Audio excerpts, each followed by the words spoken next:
तरह का मामला है तो हम खुलेआम बोलेंगे। संविधान ने हमको आज़ादी दी है। जय श्री राम कहने की भी आज़ादी दी है, आई लव मोहम्मद कहने की भी आज़ादी दी है, आई लव महाकाल कहने की भी आज़ादी दी है। इनका असली इलाज है बाबा साहब भीमराव अम्बेडकर जी का संविधान, जो समय पर करेगा। जनता के पास वोट की ताकत है, चाहे जितनी ये सेंधमारी कर लें, चाहे जितनी डकैती कर लें, चाहे जितनी चोरी कर लें, उस ताकत के दम पर एक न एक दिन इनका तख्ता पर 100 बार तो सुप्रीम कोर्ट ने कहा कि योगी आदित्यनाथ जी कानून से नहीं चल रहे हैं। कई बार फटकार लगी ना राज्य सरकार को। पहली बात तो ये। दूसरी बात, योगी आदित्यनाथ जी बहुत दिन से कुछ बोल नहीं पा रहे हैं। 100 बार तो सुप्रीम कोर्ट ने कहा कि योगी आदित्यनाथ जी कानून से नहीं चल रहे हैं। कई बार फटकार लगी ना राज्य सरकार को। पहली बात तो ये। दूसरी बात, योगी आदित्यनाथ जी बहुत दिन से कुछ बोल नहीं पा रहे हैं। कल जुमे की नमाज के बाद आई लव मोहम्मद के पोस्टर लेकर के बरेली में कुछ लोग निकलते हैं और पुलिस द्वारा उन पर लाठीचार्ज किया जाता है। इस मामले को लेकर के आज आम आदमी पार्टी के नेता इमरान लतीफ़ जी ने एक प्रेस कॉन्फ्रेंस की। जानते हैं कि कल जो मामला हुआ उसको लेकर के आप लोग आज प्रेस कॉन्फ्रेंस कर रहे हैं। आपने बड़े आरोप लगाए वहाँ मौलाना तौकीर रजा के ऊपर। क्या लगता है कि क्यों हुआ और इसके पीछे और किन लोगों का हाथ है? देखिए, सबसे पहले जो कार्रवाई योगी पुलिस के द्वारा की गई, जो निर्मम कार्रवाई की गई, दमन की कार्रवाई की गई, उसकी मैं पुरजोर मजम्मत करता हूँ, निंदा करता हूँ। आम आदमी पार्टी इसकी निंदा करती है और इस तरह की हिंसा का इस्तेमाल किसी भी रूप में जायज़ नहीं था। जहाँ तक बात तौकीर रजा साहब की है, तो तौकीर रजा साहब का इस्तेमाल भारतीय जनता पार्टी एक लंबे समय से करती आई है। जब जब भारतीय जनता पार्टी मूल मुद्दों के सवाल में उलझ जाती है, जनता के सवालों का जवाब नहीं दे पाती है, जब जनता में उबाल होता है, जब जनता में उन्माद होता है भारतीय जनता पार्टी के खिलाफ, तो कई सारे लोग ऐसे हैं जो कभी मौलाना बनकर, कभी मुस्लिम समाज के मसीहा बनकर आते हैं, ठेकेदार बनकर आते हैं और भारतीय जनता पार्टी को प्रत्यक्ष रूप से अप्रत्यक्ष रूप से फ़ायदा पहुँचाने का काम कर देते हैं। अभी भारतीय जनता पार्टी वोट चोरी के नाम पर घिरी हुई है। अभी भारतीय जनता पार्टी खाद को लेकर उत्तर प्रदेश में घिरी थी, बेरोजगारी को लेकर घिरी थी, जो परीक्षाओं के पर्चे लीक हो रहे हैं उस मुद्दे को लेकर घिरी थी। अभी लेह लद्दाख के अंदर जो मुद्दा आपने देखा, किस तरीके से लोग सड़कों पर थे, उस मामले को लेकर भारतीय जनता पार्टी बैकफुट पर थी। उत्तर प्रदेश के अंदर आप भर्तियों का जिक्र कर लीजिए, बेरोजगारी का जिक्र कर लीजिए, उसमें भारतीय जनता पार्टी बैकफुट पे थी। तो जब इन सवालों में भारतीय जनता पार्टी घिरी हुई थी और जवाब आना था भाजपा की तरफ से, तब जो भारतीय जनता पार्टी के लिए सबसे आसान मामला है वो है हिंदू मुस्लिम की नफरत भड़काइए, आपस में झगड़ा कराइए, विभाजन पैदा करिए और उसके बाद आराम से हिंदू मुस्लिम तुष्टीकरण की राजनीति करिए, वोट की खेती करिए। तो आज तौकीर रजा साहब ने कहीं ना कहीं भारतीय जनता पार्टी को मदद पहुंचाने का काम किया। वरना आई लव मोहम्मद को कौन नहीं प्यार करता है? मोहम्मद तो रहमतुल्लिल आलमीन है, सारी आलम के लिए रहमत बनकर आए थे। तो जहाँ तक मेरी मुसलमानों से अपील है वो ये है कि आप हज़रत मोहम्मद सल्लल्लाहु ताला अलैहि वसल्लम का किरदार अपनी ज़िंदगी में उतारिए, उनका चरित्र अपनाइए और जब वो अखलाक आप लोगों के सामने पेश करेंगे, जब मोहम्मद की सही तस्वीर आप लोगों के सामने पेश करेंगे, तो लोग खुद ब खुद मोहम्मद के करीब आएंगे, हज़रत मोहम्मद सल्लल्लाहु ताला अलैहि वसल्लम के करीब आएंगे, उनको जानेंगे, उनको समझेंगे, उनसे मोहब्बत करेंगे, फिर आई लव मोहम्मद बोलेंगे।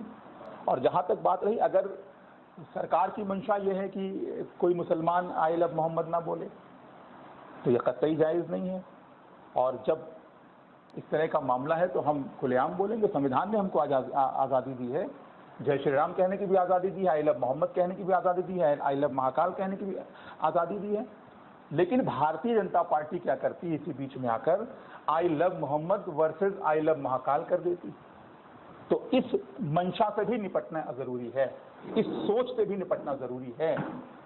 और भारतीय जनता पार्टी चाहे जितना उन्माद फैला ले, चाहे जितना दमन कर ले, जब तक बाबा साहब भीमराव अम्बेडकर जी का संविधान है तब तक वो मुसलमानों को, दलितों को, अल्पसंख्यकों को, पिछड़ों को, जो लोग हाशिए पर हैं, जो लोग कमज़ोर हैं, वंचित हैं, शोषित हैं, पीड़ित हैं, उनको उनका हक लेने से रोक नहीं सकती।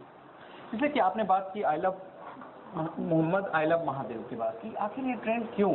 शिक्षा है, बेरोजगारी है, इसके अलावा भी कई मुद्दे हैं। इन मुद्दों पर नेता भी नहीं आते हैं, ना मुस्लिम समाज के लोग आते हैं, ना हिंदू समाज के लोग आते हैं। इन मुद्दों पर क्यों नहीं बात करते हैं? आखिर इन मुद्दों पे ही क्यों बात हो रही है? देखिए, नकारात्मक चीज़ें लोगों को आकर्षित करती हैं, ये एक कुदरत का नियम है। जहाँ तक भारतीय जनता पार्टी की बात है, भारतीय जनता पार्टी जब बात करेगी विभाजन की बात करेगी, तोड़ने की बात करेगी, बुलडोजर की बात करेगी। आम आदमी पार्टी जब बात करेगी, बुलडोजर का इस्तेमाल किस लिए होता है? तोड़ने के लिए होता है ना। आम आदमी पार्टी जब बात करेगी कलम की बात करेगी, स्कूल की बात करेगी, अस्पताल की बात करेगी, क्लिनिक की बात करेगी, सड़कों की बात करेगी, अच्छे इंफ्रास्ट्रक्चर की बात करेगी। और भारतीय जनता पार्टी किस पे अपना सीना चौड़ा करती है? बुलडोजर पर। तो कानून व्यवस्था के लिए बेहतर है? कानून व्यवस्था के लिए कानून सम्मत तरीके से काम करना बेहतर है। कोई अवैध तरीके से आप कानून व्यवस्था लेंगे, मतलब कानून तोड़ के भी लगाए गए थे, I love bulldozer, I love Yogi के कानून तोड़ के कहाँ कानून व्यवस्था? जब आप पहला काम खुद ही कानून तोड़ दे रहे हैं। आपको अदालतों पे भरोसा नहीं, आपको बाबा साहब भीमराव अम्बेडकर जी के संविधान पे भरोसा नहीं, आपको लोकतांत्रिक व्यवस्था पे भरोसा नहीं, आपको अपने देश की आवाम पे भरोसा नहीं, जनता पे भरोसा नहीं, कानून पे भी भरोसा नहीं, सिद्धांतों पे भरोसा नहीं, तो आप कैसे कानून व्यवस्था लाएंगे? ये तो बदले की भावना से कार्रवाई करना, तुष्टीकरण की राजनीति के लिए, अपनी राजनीतिक रोटी सेकने के लिए, समाज में विभाजन पैदा करने के लिए इस बुलडोजर नीति का इस्तेमाल किया जाता है। सब मुख्यमंत्री योगी आदित्यनाथ एक बयान देते हैं आज, जो मौलाना तौकीर रजा को लेकर के था कि एक मौलाना सोच रहे थे कि वो जो है दंगा करवा देंगे, तमाम तरीके की बातें कही जाती हैं। उन्होंने ये भी कहा कि कानून का राज यहाँ स्थापित है और कानून के हिसाब से नहीं जो चलेगा उसको विधिवत दंड दिया जाएगा। इस बयान को आप कैसे देखते हैं? और आपकी 100 बार तो सुप्रीम कोर्ट ने कहा कि योगी आदित्यनाथ जी कानून से नहीं चल रहे हैं। कई बार फटकार लगी ना राज्य सरकार को।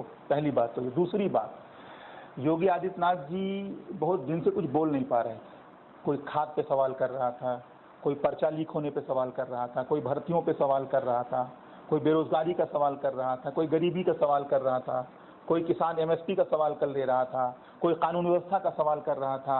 वो उत्तर प्रदेश के पूर्वांचल का जो इलाका है, जो हमारा अपना खुद का इलाका है, सिद्धार्थनगर, डुमरियागंज और आसपास के इलाकों में चोरों का तांडव है। लोग रात भर जग कर रातें बिता रहे हैं। अभी तो गोंडा यहाँ गोमती नगर के अंदर भी एक पुलिस अधिकारी के यहाँ ही चोरी हो गई। बहराइच चले जाइए तो वहाँ पर तांडव है भेड़ियों का, उससे नहीं निपट पा रहे हैं। तो इन सारे सवालों का जवाब नहीं दे पा रहे थे, चुप रहना पड़ रहा था। तो अब मुद्दा तलाश में बोलें तो किस मुद्दे पे बोलें? क्योंकि ये किसी और मुद्दे पे बात ही नहीं कर सकते हैं। जब तक हिंदू मुस्लिम का मुद्दा नहीं आएगा तब तक ये बात नहीं कर पाएंगे। और मैं तो गारंटी के साथ कह रहा हूं कि अगर चुनाव आयोग की तरफ से, सुप्रीम कोर्ट की तरफ से कुछ शब्दों के प्रयोग पर प्रतिबंध लगा दिया जाए कि कोई भी राजनेता मुसलमान शब्द का इस्तेमाल नहीं करेगा, हिंदू शब्द का इस्तेमाल नहीं करेगा, शमशान कब्रिस्तान का इस्तेमाल नहीं करेगा, हिंदू मुसलमान का नहीं करेगा, मंदिर मस्जिद का नहीं करेगा, सबसे पहले व्यक्ति योगी आदित्यनाथ जी होंगे जो राजनीति करने से संन्यास ले लेंगे। क्योंकि वहीं से उनकी राजनीति खत्म हो जाएगी। तो शिक्षा पर नहीं बोल सकते, स्वास्थ्य पर नहीं बोल सकते, किसानों पर नहीं बोल सकते, नौजवानों पर नहीं बोल सकते, छात्रों पर नहीं बोल सकते, महिलाओं पर नहीं बोल सकते, बुजुर्गों पर नहीं बोल सकते, इंफ्रास्ट्रक्चर के विषय में नहीं बोल सकते, डेवलपमेंट के विषय में नहीं बोल सकते। वो हर जहां उनको खामोश रहना है। वो बोलेंगे सिर्फ और सिर्फ विभाजन पर बोल सकते हैं, समाज को बांटने के मामले में बोल सकते हैं, नफरत फैलाने के मामले में बोल सकते हैं। जो सही मुद्दे हैं, जो जनता से जुड़े हुए मुद्दे हैं, जो जनता के भले के मुद्दे हैं, उस पर उनकी बोलती हमेशा बंद रहती है। इसीलिए तौकीर रजा या उनके जैसे दूसरे लोगों का इस्तेमाल किया जाता है ताकि हिंदू मुस्लिम राजनीति को भड़काने में आसानी हो। अच्छा, एक सवाल है कि सोनम वांगचुक जो कि शिक्षा के लिए जाने जाते हैं, उनको गिरफ्तार किया जाता है। उन पर आरोप लगते हैं कि वो देश विरोधी गतिविधियों में जो है शामिल हैं और देश को तोड़ने के लिए लगातार एक्टिव है। एनएसए लगाया जाता है। कैसे देखते हैं आपकी पार्टी इसको? देखिए जो आज के समय में जो लोग भी सच्चे अर्थों में देश हित के सवालों को उठाएंगे वो भारतीय जनता पार्टी और उनके चाहने वालों की नज़र में देशद्रोही हैं। इससे पहले शिक्षा के क्षेत्र में अभूतपूर्व काम करने वाले, शिक्षा के क्षेत्र में क्रांति लाने वाले अरविंद केजरीवाल जी को और मनीष सिसोदिया जी को सालों तक जेल के अंदर रखा गया। स्वास्थ्य के क्षेत्र में बेहतरीन काम करने वाले सत्येंद्र जैन जी को जेल के अंदर रखा गया। हमारे माननीय राज्यसभा सांसद, हम लोगों के नेता संजय सिंह जी जो लगातार लोकतंत्र की हिफाजत की आवाज़ उठा रहे थे, उनको जेल के अंदर रखा गया। कारण अब सोनम वांगचुक साहब का नंबर आया है, वो भी लगातार आवाज़ उठा रहे थे। तो जो भी देश हित में आवाज़ उठाएगा भारतीय जनता पार्टी की नफरत की राजनीति के खिलाफ, बांटने की राजनीति के खिलाफ, तानाशाही की राजनीति के खिलाफ, उसके साथ इसी तरह की कार्रवाई करेंगे दमन की। लेकिन भरोसा हम लोगों को पूरा है कि जब तक बाबा साहब का संविधान जिंदा है तब तक ये तानाशाह जो आए हैं इनकी उम्र कुछ दिन की है। इनका असली इलाज है बाबा साहब भीमराव अम्बेडकर जी का संविधान, जो समय पर करेगा। जनता के पास वोट की ताकत है, चाहे जितनी ये सेंधमारी कर लें, चाहे जितनी डकैती कर लें, चाहे जितनी चोरी कर लें, उस ताकत के दम पर एक न एक दिन इनका तख्ता पलट होगा। चलिए, तो ये थे हमारे साथ बातचीत कर रहे थे आम आदमी पार्टी के नेता और इमरान लतीफ़ जी, जिन्होंने अपनी बात बेबाकी से रखी और हर एक सवाल का जवाब दिया, चाहे वो बरेली में हुए दंगे के मुद्दे को लेकर के, सोनम वांगचुक की गिरफ्तारी को लेकर के, इन्होंने हर एक सवाल का जवाब दिया। आपको ये वीडियो कैसा लगा कमेंट करके जरूर बताएं। वीडियो जर्नलिस्ट सनी के साथ मैं आलोक दीक्षित, #भारत न्यूज़ लखनऊ।